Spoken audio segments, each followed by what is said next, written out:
Good morning now from Ban Jabo. It's about 6:15 in the morning, and according to the internet, sunrise is at 6:45.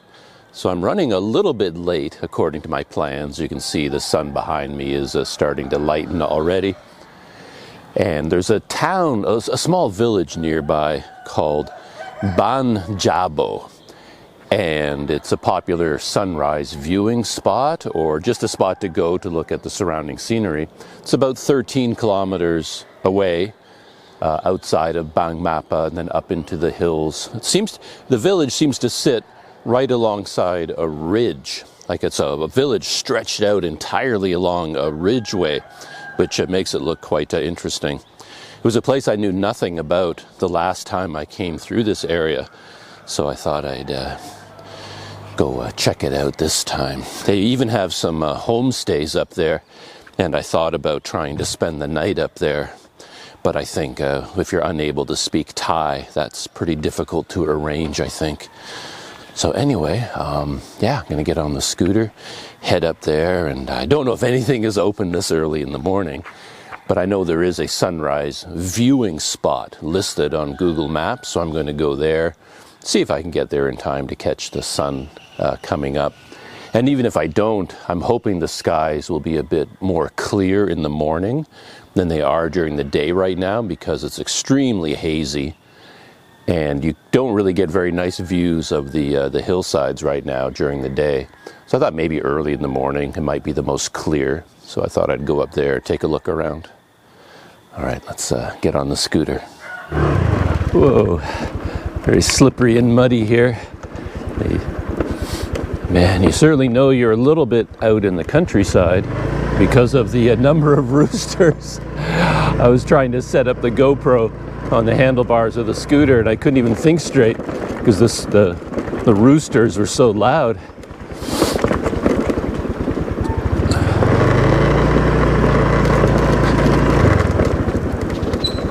Oh.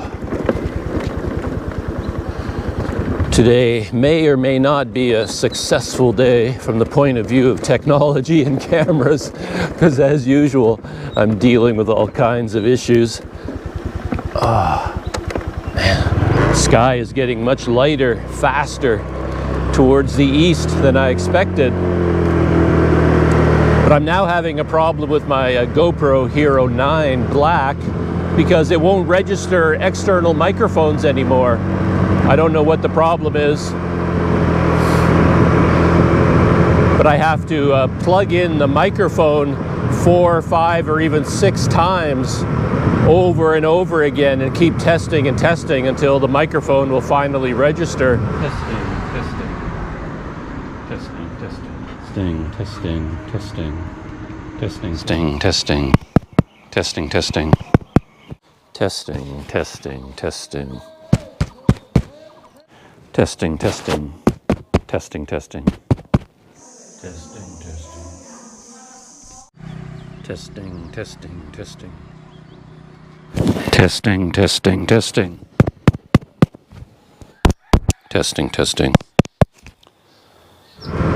The first 4 or 5 times it just won't register at all, and there's nothing I can do about it except keep plugging it in, unplugging it, plugging it in, turning the GoPro off, turning it back on, turning it off, turning it back on, until finally, for whatever reason, something clicks and the microphone will be detected by the GoPro. I also have a media mod for the GoPro, so I thought that might solve the problem, but even using the media mod, nothing happens. With the media mod, the external microphone will never be detected, no matter how many times I fight with it. So, with all these microphone problems and other GoPro problems, I decided to switch over to my Panasonic G85 as more of my workhorse camera. But now that one won't even work anymore. I'm having all kinds of exposure problems with that camera. Mainly when I'm taking pictures, it just won't work. But it does seem to be working a little bit right now for video, so I'm switching back and forth between the Panasonic, which is better in low light anyway, and the GoPro.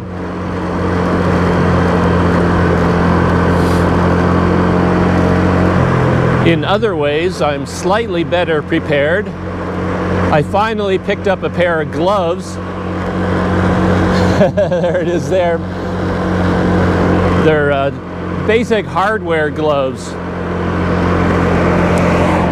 So they're not, you know, motorcycle riding gloves or anything like that. I just dropped by a hardware store and picked up these cheap construction gloves. They're cloth, as you can see, but then they have rubber fingers and rubber soles. But they're more than good enough to keep my hands warm as I'm riding the scooter early in the morning.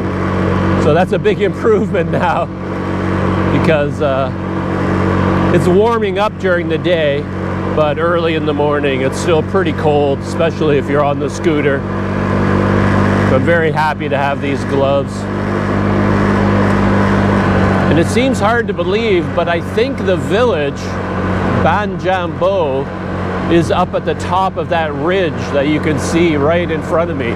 Very jagged, very rough looking series of hilltop ridges. But I think that's where the village is. I didn't think about that in advance, because that might mean it'll take a very long time to get up there, a very slow climb. I probably should have left earlier.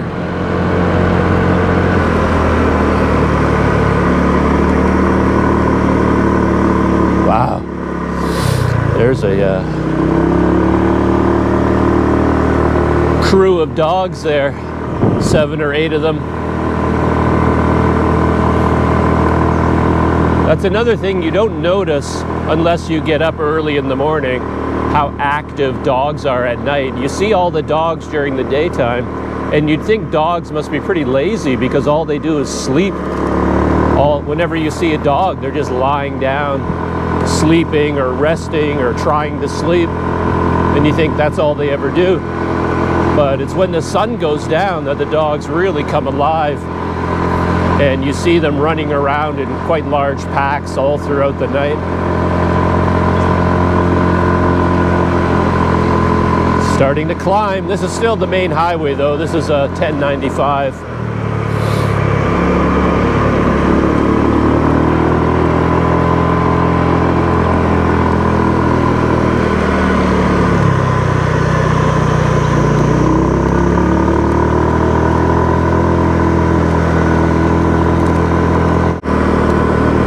As you can see, the road here on the Mae Hong Son Loop, a lot of money gets invested into this road.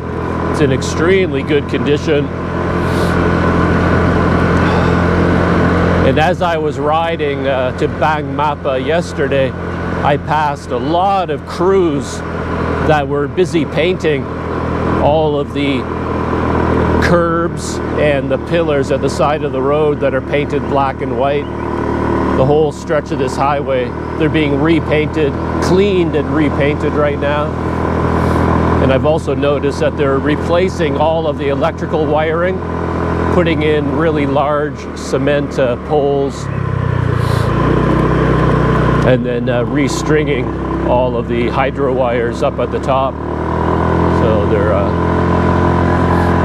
spending a lot of money on this highway, keeping it in good condition.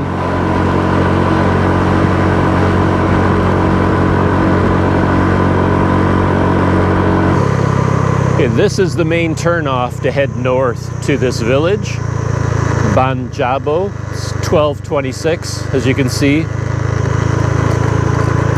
And it's easy to recognize because you suddenly get this explosion of tourism signs and posters. There's the main sign, so you can see the name of this place, Jabo. Welcome to Ban Jabo. And so you can see the location of the village there. And apparently up this road there are at least 3 major caves that you can explore. I don't know if the caves are open though. So there's some more signs there. Gives you a tourist map of the area. And yeah, I can see some photographs of caves over there. But today, it's not about the caves. It's just about going out to the village, taking a look at the scenery. So it's about, according to that sign there, 3 kilometers from 1095 to get to Ban Jabo. And to be honest, I only learned about this place through other YouTube videos. Paddy Doyle came up here, and he came up here during the height of the pandemic in 2020, I think. And he came up here looking for a coffee shop. You know, he was going to relax, have a cup of coffee, enjoy the scenery. But I think when he showed up, the entire village was closed. Nothing was open. But I think he flew his drone from up there, got some beautiful scenery of the countryside. And Mark Wiens came up here recently. And I think he went to some sort of a well-known noodle shop in this village of Ban Jabo. So that's how I found out about this place, to be honest. I didn't even know it existed until I watched those videos. There's Ban Jabo ahead of me. Someone's setting off fireworks. Very steep and windy road at the very end to go down. And yeah, I got to be careful here because early in the morning, with all these leaves in particular, it gets very wet. So it's much slipperier than you'd think.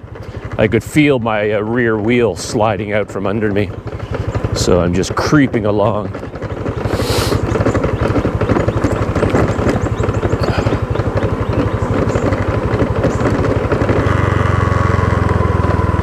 And off to my right, the scenery has opened up.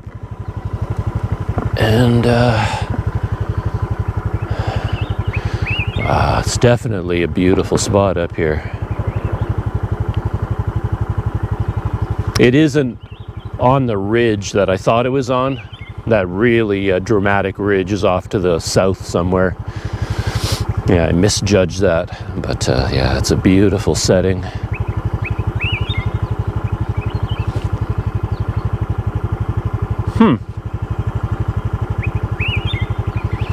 All right, let's ride through the town.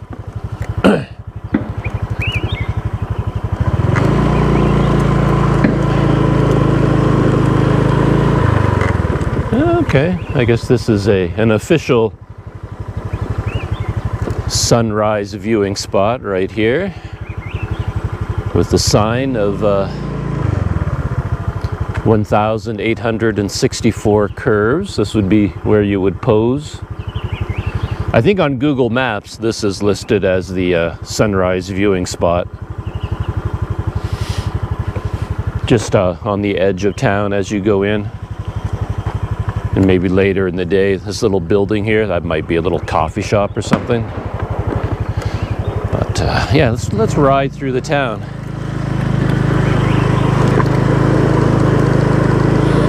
What are the chances of a coffee shop being open this early in the morning?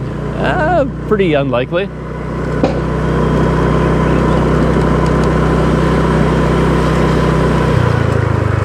Okay, we've got a few of these little spots.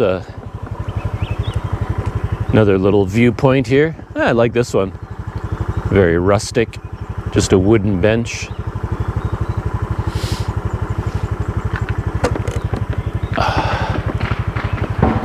There's a little wooden sign there. Ban Jabo viewpoint.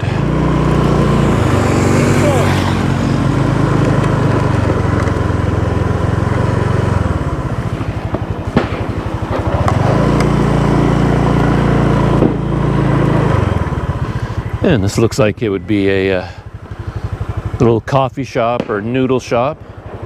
Oh, because one Jabo in Love, it's called. You can see all the stickers beside the door here. And these are all stickers from motorcycle clubs, And quite often people who go on groups, like on a tour on their scooters or something, just for that trip, they will get stickers made. I don't know where people go to get all these stickers, but then they can put them up on the doors of all these places.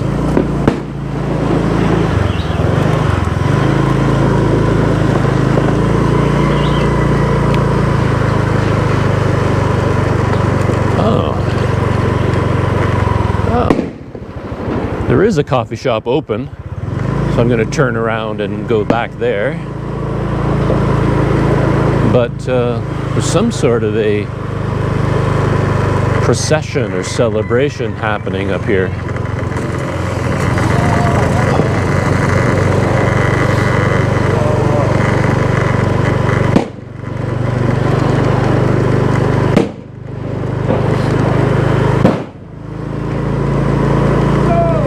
Hello, Sawadee krap. Whoa, that was loud. Ow, ow, ow.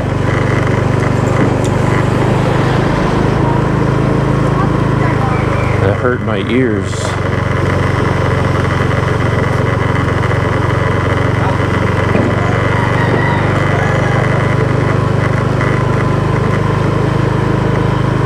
Looks like the whole village has woken up for this celebration.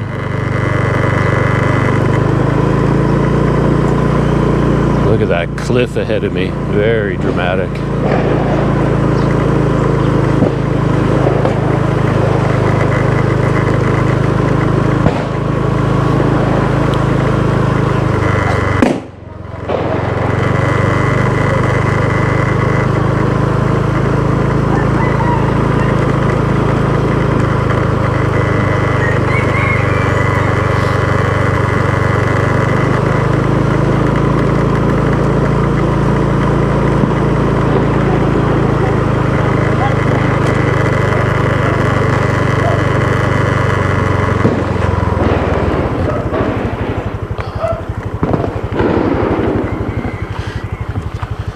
And this is the Ban Jabo school. But look at the setting that the school has.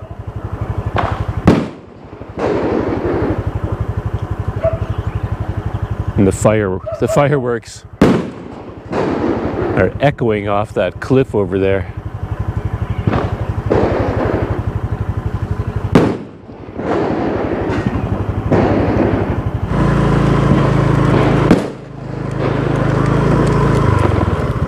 Whoa, the sun.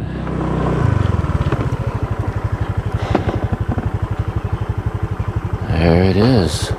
Actually, I don't know if it's showing up on the GoPro or not. That sun looks amazing. I don't know when I've last seen a sun like that. Bright red. And I don't think it's coming across on the GoPro exactly. But it's very red. And I've reached kind of the end of town. I'm going to turn around and ride back through.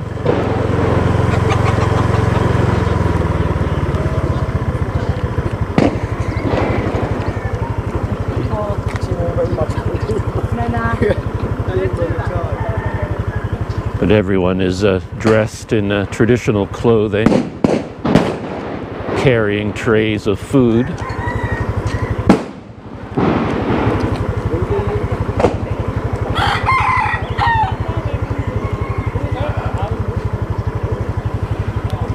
There's a lot of major firecrackers going off down there, and then echoing off that cliff. Now, the ceremony seems to have something to do with the food they're carrying and containers of water.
parked my scooter, and I'm just going to head into a coffee shop, get a coffee, and watch the rest of the sunrise.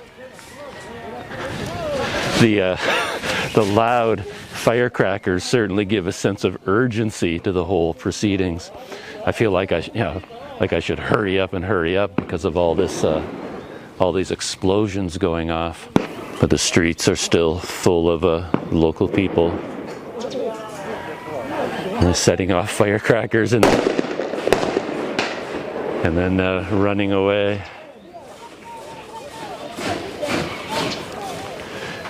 But look at this place, very nice.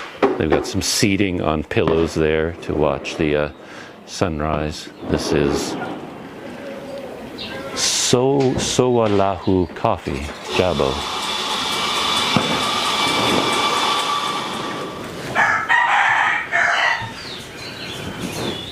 Oh, look at this.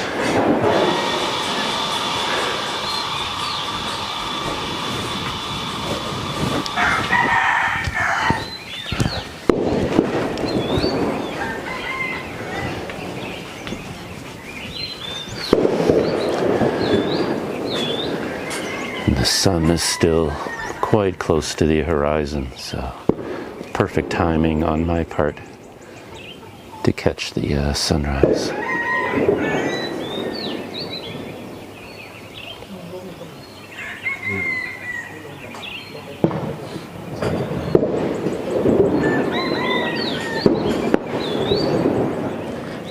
Not sure you can get a better sunrise experience than this. I have my hot latte just arrived, and look at my new friend. climbed right into my lap. Hey.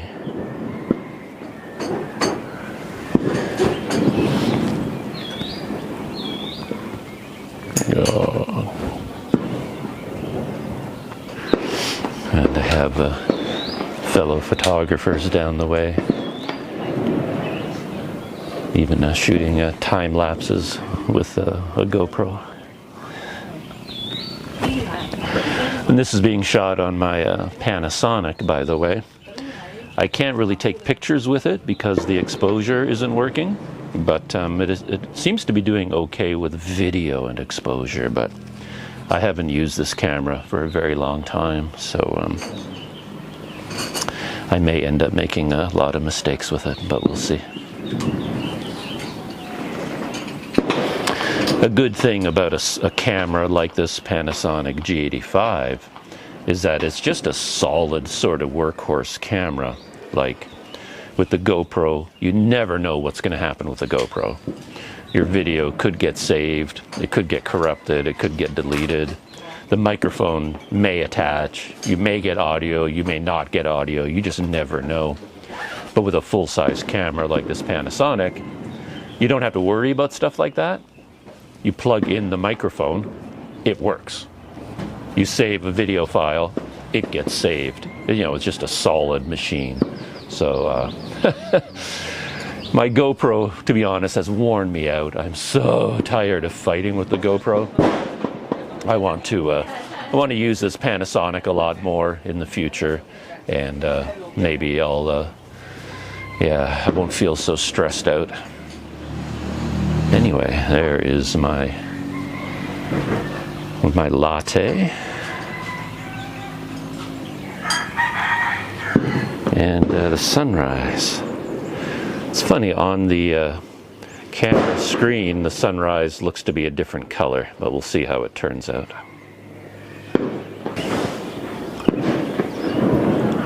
The sunrise and the firecrackers are still going on. I assume at some point I'll find out what the celebration is all about. I'll ask someone. And I still have my friend settled in. And I'm very pleased to report that my latte is very good. Could be, as always, it could be hotter. You know, I'd like my coffee to be as hot as possible, but it's made, the fact that it's not so hot, the coffee flavor kind of makes up for it. It's a really tasty latte. Yeah, so that's really nice. So there isn't a lot of choice, I don't think, for places to come this early in the morning. This might be the only place that's open, but I recommend it highly anyway. Beautiful spot to come for the sunrise. Really comfortable, good coffee, nice kitten companionship. And that's what's going on out there. Still very foggy. It's not really foggy though down in the valleys. It's more hazy than foggy. But it's still very beautiful down there.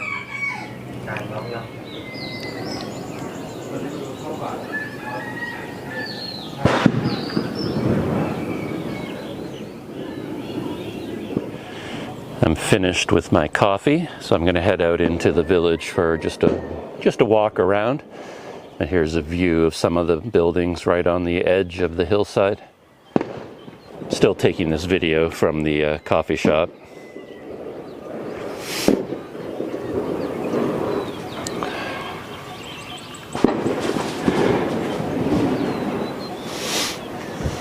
And everyone has left. Except for me and my friend the cat down there. I had to remove the kitten from my lap and settle her down on the cushion, but she's okay there. Still a lot of firecrackers going off. I've been wandering around this coffee shop a little bit, and it appears to be also a homestay, but I haven't quite figured that out yet. I don't know where the rooms are. I can't find them, but maybe I can ask as I leave. But there's a lot more to it than just where I was sitting. I think where I was sitting was up above me now. I came down below, and there's another balcony down here, and as you can see behind me, it's really nice. Got some because I was sitting up there just on the ground with pillows, and that always looks so attractive and so relaxing. But my body is the kind of body that needs a backrest. So sitting on a pillow on the ground, I can't do that for very long.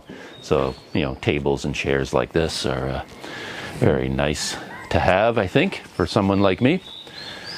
So to come down here and enjoy coffee in the morning would be really nice. Yeah, it's part of the same coffee shop. Here's the sign on the wall. Of course, I can't really remember the name of it. Lahu Cafe in Ban Jabo. Lahu, something like that. But there's the logo for this place. And the seating that they have down here, very, very nice. And then they have a bench over here,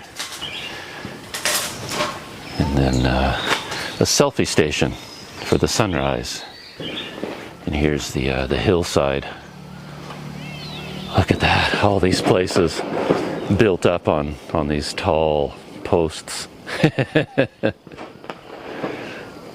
And look at the cliff up there. Amazing. And I think where I was sitting, I was right up there, I think. No, I have no idea. No, it's actually, I think we're 2 stories down. I think where I was sitting was up there at street level. And then these are the rooms for the homestay. A bunch of them here. But I haven't been able to find how you get into those homestays. And in a way, I guess, the name homestay is a little bit of a misnomer because they're basically just hotel rooms. It's a guest house. It's not like you're staying with a family, so it really isn't a homestay. But I guess homestay just means it's a little bit more casual than a regular hotel. But I love this place. I really do. Give me a table and a chair with a sun over there and this view. Yeah, this is amazing. This is very nice. And this looks like it's the name of the homestay operation, which is different. Fasai Homestay. And it looks like you kind of make arrangements for this place through a phone number. You know, you just call this number maybe to make arrangements to stay here. But I still can't figure out how you get to the rooms, because I think there's a whole series of rooms right over here on the right, maybe? And but there's no doorways of any kind. I can't figure out how you get there. I did some investigating and I was able to see inside one of the rooms. I didn't take any video of the room, but it's a very simple room, a mattress kind of on the floor with a fan and electric lights. But every room does have its own bathroom with a hot water shower, which would be nice, because I think it'd be very cold up here at night. And I found out that the celebration is New Year celebration. So this is the New Year period of the Lahu people. And I was told it will last for 7 days. And that's kind of typical timing for me, because I was speaking with the owner of that coffee shop and that homestay. The coffee shop is called Lahu. Lahu, and she told me that stands for Lahu girl, and that's her, you know, the woman who was showing me the room and made the cup of coffee. It's her coffee shop, so she is the Lahu girl. And she was saying that yes, you know, the rooms are available. They're not very busy right now because it's kind of the low season, but because it's New Year, she's leaving, and the New Year holidays are going on for 7 days. And this whole village is largely going to be shut down for the next 7 days as everyone goes home to other villages to be with their families for the holidays. And as the Lahu girl explained it to me, the New Year's holidays consist of a lot of relaxing, a lot of doing nothing, hanging out with your family, and some drinking, dancing, music, setting off firecrackers. And as I've seen here, guns too. All these men have been lined up along the street, and they've been firing their rifles at the cliffs up above. You know, so I guess that's their backdrop for setting off the guns. Sadika. So here's a lot of people in their traditional Lahu clothing. Yeah. Sadikrab. Do you speak a little bit of English? How do you say like Happy New Year in Lahu? Like you are celebrating New Year? New Year. And what do you say to another person? Like in English, we just say Happy New Year. Happy New Year. But in Lahu, what do you say? I'm not sure. Okay. I think nothing special? nothing special. I spoke with a few of the people that were walking by in all of their traditional clothing and asked some questions about the celebrations, but I didn't get a lot of answers that made any sense to me. I was trying to find out if there was a New Year greeting. Similar, you know, in English we would just say Happy New Year, and I was wondering whether there was something I should say to people here in Lahu, but there didn't seem to be an expression like that. And I asked questions about the ceremonies that I'm seeing, but again, I didn't get any answers that made any sense to me. So, but I think it's pretty common sense what's going on. New Year's holidays seem to be similar all around the world, except here there seems to be a bit of a procession involved, where you put together a special tray of special food and drinks, and they put money on it as well, and then the whole family walks up and down through their neighborhoods, through the village, holding this tray. Bit of a procession, I guess. And then they return to their homes And firecrackers, obviously, are a very big part of the celebrations. And a lot of the men are out shooting guns as well. They seem to be shotguns for the most part, I think. And they're shooting the shotgun towards these cliffs. So they're shooting at the cliffs. That's kind of their backdrop.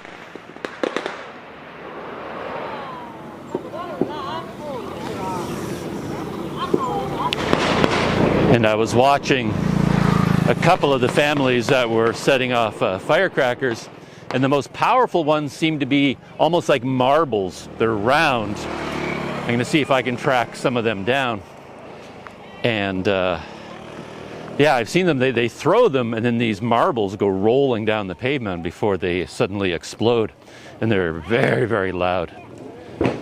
But I haven't seen one up close yet.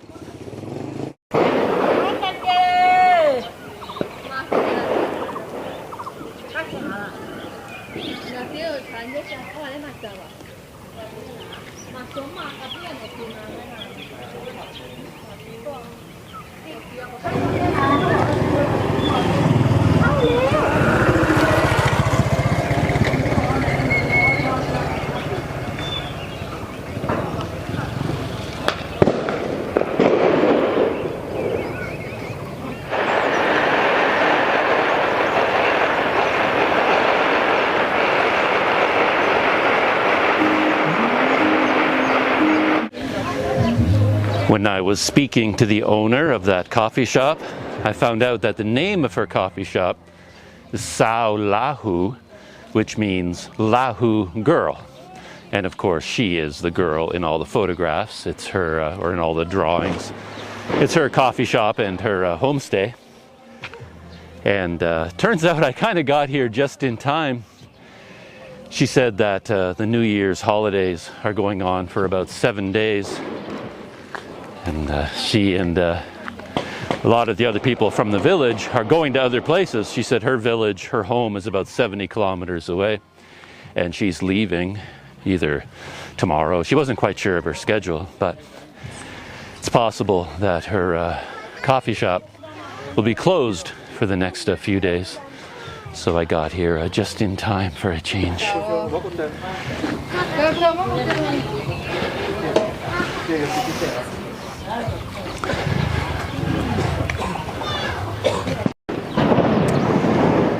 I'm just walking through one of the small roads running through the village.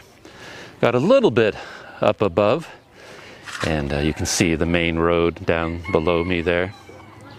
And on the hillside at the far end, you can see some tents built onto ledges, so that'd be another place where visitors can stay.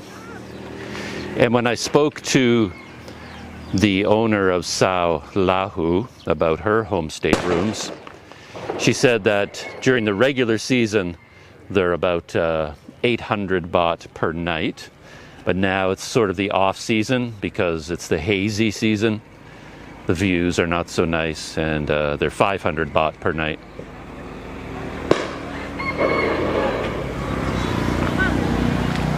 But her place might be closed for the next week. But she said there are lots and lots of homestays here. But I explained to her I have trouble finding them sometimes because of the language barrier. And I spoke to her in particular because she spoke quite good English and was very outgoing and very friendly. So she was easy to talk to.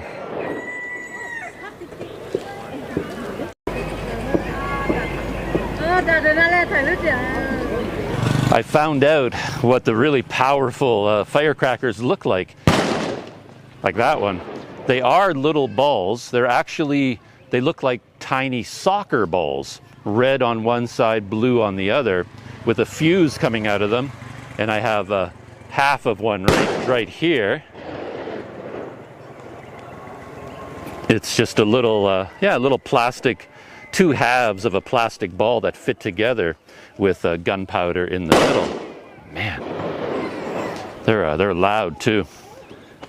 But yeah, that's what they look like, little soccer balls. I'm continuing my habit of freaking people out everywhere I go, because I saw one guy and they were setting off these little firecrackers, and I wanted to see what they looked like. So I approached him, and he had one of these shoulder bags, and he had his hand inside his bag, kind of rummaging around inside the bag.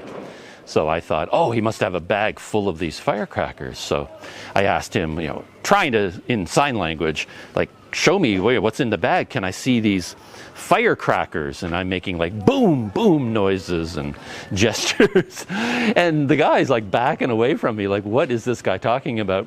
And he kept pointing at his bag and saying, no, no, no, no, no, no, no. And then he finally reached into his bag and he pulled out his smartphone. He was reaching into his bag to get his smartphone, and he had no idea what I was talking about. But then a little boy happened to be walking by, and he was holding in his hand one of those firecrackers, shaped like a soccer ball. So I was like, oh, that's what they look like. That's what I was asking you about. And this guy will probably never understand what this foreigner, why he wanted to see what was inside his bag, you know? It's just, I wasn't trying to steal your smartphone. I just wanted to see the firecrackers. Anyway, Planet Doug sowing confusion everywhere he goes.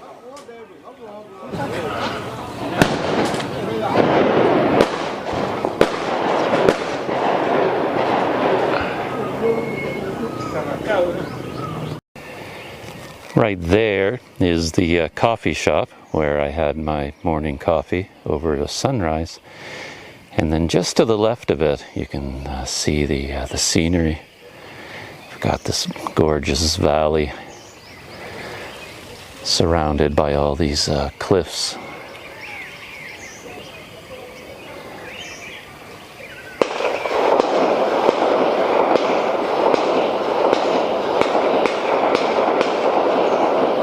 And then right over here at the base of this cliff is where I saw the tents, where I assume you can also spend the night. And I'm thinking that these structures over here might also be kind of homestays or hotels.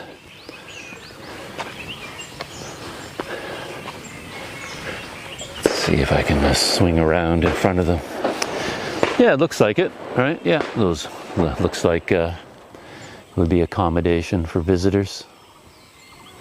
And they would have a gorgeous view as well, right over the valley down below. As you can see, the haze has moved in, so you can't really see anything anymore.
And I think my coffee shop also serves noodles. Most of the people that were there when I was there for sunrise were also eating bowls of something. So I think I might pop in there. I'm feeling a bit hungry. So I want to try out some noodles if possible. And Sao Lahu, the Lahu girl, speaks English. So that makes me much more capable of finding out whether they can whip up a bowl of noodles or not. I'm back inside my coffee and noodle shop, and there's the coffee bar at the very front, and then beside it they have kind of a kitchen and noodle bar. So I think if everything goes according to plan, I'm going to get one bowl of these, like with white noodles, whatever that bowl of noodles is called. And then I picked out one other one, I believe this one here, which has yellow noodles. I like this place a lot. It has everything I could possibly want.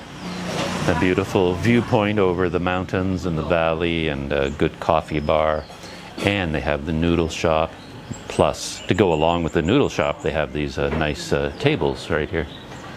Tables and chairs, so you can sit and eat in comfort.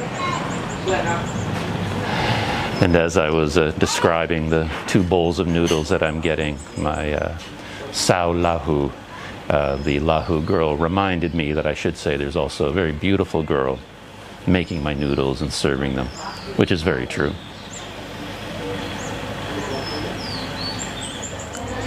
My noodles have arrived, so they're the bowl with the white noodles, and then my second bowl over here. Both of them look and smell amazing.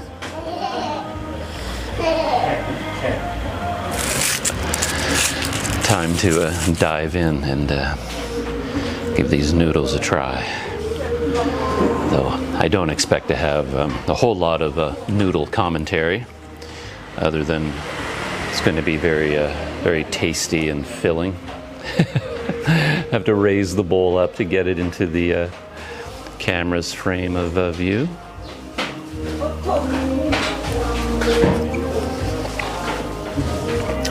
So this is the bowl with the white noodles.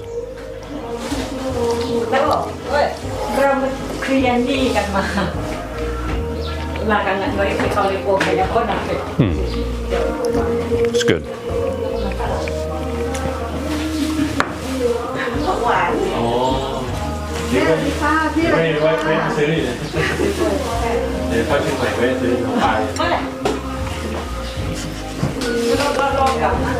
And this is the bowl with the yellow noodles.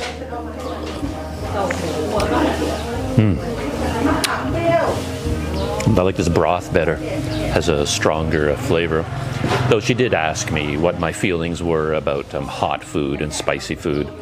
And just to err on the side of caution, I always say not so spicy. Because to be honest, I really don't like really spicy food. I can't handle it, and I don't really enjoy it. But I do find in Thailand the food isn't that spicy. There's all this concern about super spicy food, but even when I'm given food that they tell me is really hot and really spicy, compared to spicy food I've had, in places like India, for example, it's not really spicy at all.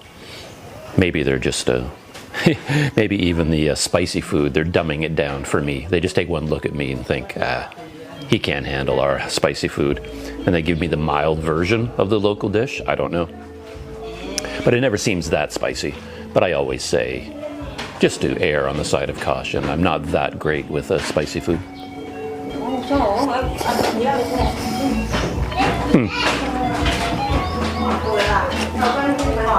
I don't know. I think these yellow noodles might even be from like a package of instant noodles. That's kind of what they taste like.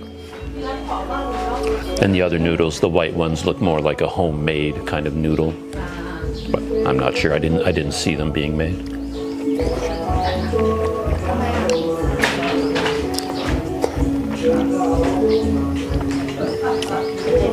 $40 baht each for these bowls of noodles. And that is it for my lunch. And it might also be the end of my visit to this village for this morning. The sun is out in full, and the entire countryside is covered in haze. You can't really see anything out there. But I have a feeling I'll be coming up this way again tomorrow or the next day, just to ride my scooter further into the countryside. I want to explore this area a little bit. But this might be the end of my small adventures for just today. And I'm going to hop on the scooter, ride back down into Ban Mapa, and maybe hang out at my bungalow for a little bit. Certainly a busy day here in Jabo. Everybody is out and hanging out with friends and family. And I keep seeing pickup trucks loaded down with as many people as they can fit in the back, along with all kinds of luggage leaving the village. So I don't know, they're either going into Ban Jabo to enjoy a meal or some drinks in town, or they're heading out of town, heading into the countryside, going back to villages somewhere, home villages. I don't really know. As I said, I keep talking to people and asking questions, but I never really understand the answers that I get. So anyway, yeah, very interesting experience, seeing a bit of a New Year's Eve or New Year's Day. They say that today is the start of the New Year holidays for the Lahu people. So yeah, it was very, very interesting.